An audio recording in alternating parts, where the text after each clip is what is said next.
네, 챕터 87 연이어서 보겠습니다.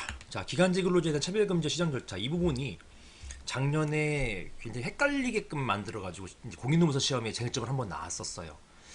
자, 요 부분 특히 차별처우인데요. 이거 요지는 기간제 근로자에 대해서 차별적으로 대우하지 말라라는 것, 그게 이제 요지잖아요. 그런데 기간제 근로자가 이제 정규직 근로자로 이제 전환됐어요. 그때는 이런 차별처우에 대한 주장을 할 수가 없게 되는 것입니다. 그거 굉장히 중요한 것이거든요. 이게 이제 작년에 우리 모의고사에도 한번 풀어봤었고, 그 풀어본 게 제가 이제 했던 사건 중에서 그런 사건이 있었기 때문에 그런 것입니다. 내가 기간제였다가 정규직으로 전환됐어요. 이런 상태에서 차별적 처우를 이제 당했다 막 주장하는 것, 이런 거는 이제 이런 그 기단법에 따른 차별적 처우 시정, 차별 이제 처우에 대한 시정 주장할 수가 없게 되는 것입니다. 이제 그 부분을 좀 상세히 다루고자 합니다. 자, 차별적 처우의 개념에 대해서는 사용자는 기간제 근로자임을 이유로 해가지고 당해 사업 또는 사업장에서 동종 또는 유사한 업무에 종사하는 기간의 정함이 없는 근로계약을 체결한 근로자에 비해서 차별적으로 처우해서는 안 된다는 것이고요. 여기서 말하는 차별적 처우를 한다는 것은 임금 그 밖의 조건에 있어서 합리적인 이유 없이 불리하게 처우하는 것을 말하는 것입니다. 법조문 한번 봤었던 것이고요. 자, 합리적 이유가 없는 경우를 한다는 것은 기간제 근로자를 다르게 처우할 필요성이 인정되지 않거나 다르게 처우할 필요성이 인정되는 경우에도 그 방법, 정도 등이 적정하지 않은 것 전부 포함한다. 이렇게 보시겠습니다.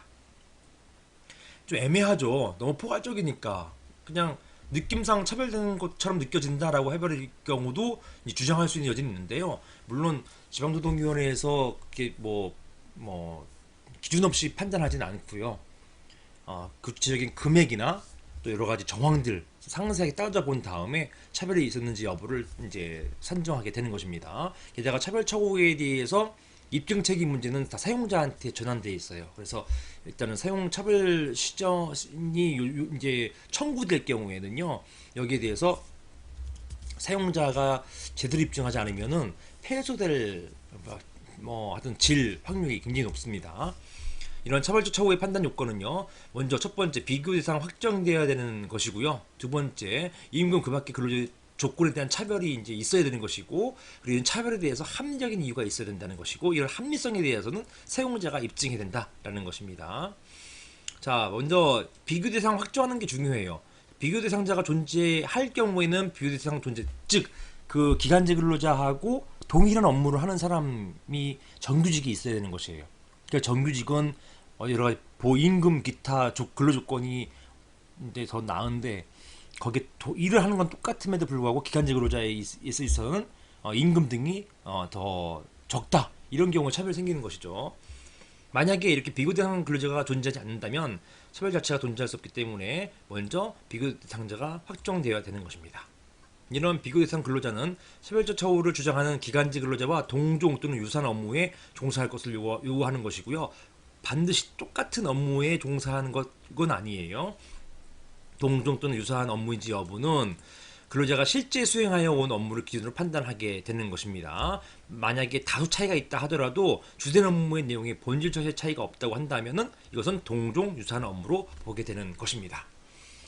그다음에 차별은요, 임금 그 밖에 근로 조건에 대한 차별이에요. 임금, 상여금, 성과금 이런 것들 근로조건, 복리후생에 대한 사항이 되겠습니다. 이 법조문에 나와 있는 것이고요. 자, 합리적인 이유 또 나오죠. 차별 처우에 해당되기 위해서는 합리적인 이유가 없는 경우를 말하는 것이고, 이런 합리적인 이유는 우리 법상 정당한 이유보다는 상당히 완화돼서 해석한다는 것이고, 이게 좋은 쪽으로는 완화된 것이지만 나쁜 쪽으로는 법관이 거의 이 합리성에 대해서 임의적 판단할 수 있는 여지가 생겨버려요. 자의적 판단이 들어갈 수 있기 때문에 약간 문제도 될 수 있습니다. 예컨대 고용 형태만을 이유로 해서 하는 그런 조건 차이는 합리적 이유가 없는 차별에 해당되는 것이고요. 이런 합리적인 이유가 있는지 여부는 기간제 근로자의 고용 형태나 업무 내용, 범위, 권한, 책임, 임금 등등 이런 것들을 종합적으로 고려해서 판단하게 되는 것입니다. 차별적 처우 시정은요, 시정 신청하는 게 있는데요. 이건 6개월 내에 신청해야 돼요. 자, 우리 법조문 보시면 차별적 처우 금지라는 조문이 기단법 제8조에 있고요. 자, 여기에서는 시정을 신청할 수 있습니다. 기간제 근로자는 차별적 처우 받은 경우에 자, 노동위원회에다가 그 시정을 신청할 수 있고, 다만 차별적 처우가 있는 날로부터 6개월이 경과. 한때는 그러지 아니하다. 자, 6개월이 제척 기간이라 해가지고 6개월 지나면 이 차별적 처우가 있은 날로부터 6개월이 지나면요 더 이상 시정 신청 안 돼요. 못하게 해놨습니다. 다만 이렇게 계속된 차별적 처우는 그 종료일부터 아까 뭐라고 했습니까? 임금 같은 경우 임금 차별이 임금이 계속 지속적으로 원래 임금은 매달 주는 것이라서 그때그때 끝날 수도 있지만 이런 차별이 지속적이었단 말이에요. 1년 동안 계속 임금이 줄어들었습니다. 그럼 첫 번째 차별이 있었던 임금은 이미 1년 전 얘기를 하더라도 이것은 계속적 차별이 된다는 것이에요. 따라서 마지막으로 지급된 차별적인 임금 그때로부터 6개월 이내에 시정 신청하면은 종전에 차별이 있었던 최초부터의 임금 전부 다 중간 그 차액을 반환받을 수가 있게 되는 것입니다. 굉장히 중요한 그런 그 내용입니다. 이렇게 계속된 차별 처우는 그 종료일부터 그렇게 되는 것입니다. 자, 이런 것도 있다. 판례는요, 사용자가 계속되는 근로 제공에 대해서 기간제 또는 단시간 근로자에게 차별적 규정 등을 적용해서 자, 임금, 차별적 임금을 지급하여 왔다면 특별한 사정이 없는 한 그와 같은 임금의 차별 지급은 여기에서의 계속되는 차별 처우에 해당한다라고 봤습니다. 굉장히 중요한 해석이에요. 그래서 임금 차별적 임금이 2006년도부터 뭐 계속돼 왔다. 2006년도부터 2008년도까지 계속 지속적으로 돼 왔다라고 했는데 2008년도 그 마지막 퇴직하면서 여기에 대해서 차별적 처우가 있었다고 얘기한다면 이미 2006년도, 2007년도 거 6개월 다 지나버렸잖아요. 그렇다 하더라도 여기 차별 시정을 구하면서 종전에 있었던 정규직 근로자, 비교 대상 근로자에 대한 임금과 본인의 받은 임금의 차액을 2006년도부터까지 2006년도부터의 그 차액을 전부 지급하도록 이렇게 청구할 수 있게 되는 것입니다. 만약 이런 신청이 들어오면 조사하고 신문 절차를 거치죠. 그 다음에 여기에 조정 중지할 수도 있고요, 화해도 할 수 있습니다. 그리고 이제 만약에 이런 조정이나 중지 실패했을 경우에는 시정 명령을 내리게 되는 것이고요. 이렇게 차별처 반복했을 경우에 적절한 제재 조치가 따르게 되는 것이고요. 이런 시정 명령 등이 확정됐을 때 효과가 별도로 규정되어 있습니다.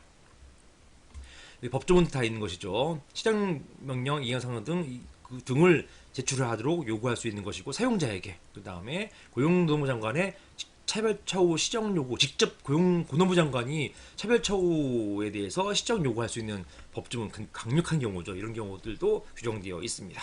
입증 책임은 사용자에게 있다라는 것입니다.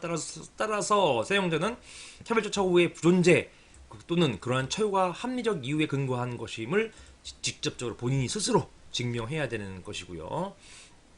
당연하게 불리한 처우 모두 금지시키고 있는 것이고요. 그 다음에 근로계약이 만료한 후에도 차별시정의 이익이 있는지 여부, 요게 이제 요거는 행정 그 쟁송하고도 연관은 있어요. 그죠? 일단 이게 어떤 뭐 소외이익 아니면은 어떤 구제실익, 구제이익 이런 것들 말하는 것인데요.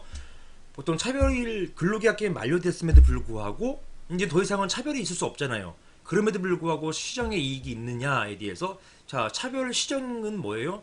차별하지 말게 해달라는 그런 것인데 근로계약 종료됐으면 더 이상 시정할 여지가 없잖아요. 그럼에도 불구하고 이익이 있느냐 이것인데요. 우리는 이미 알고 있어요. 임금 같은 경우는 끝났다 하더라도 종전에 차별이 있었던 시정에 따라 가지고 종전에 못 받은 그런 임금을 다 청구할 수 있게 되는 거 아닙니까? 따라서 이익이 있다 없다? 있다 이게 되는 것이죠. 자, 차별시정 절차는 기간제 근로자에 대한 불합리한 차별을 바로잡고 근로조건 보호를 강화하려는 데 주된 목적이 있는 것이다.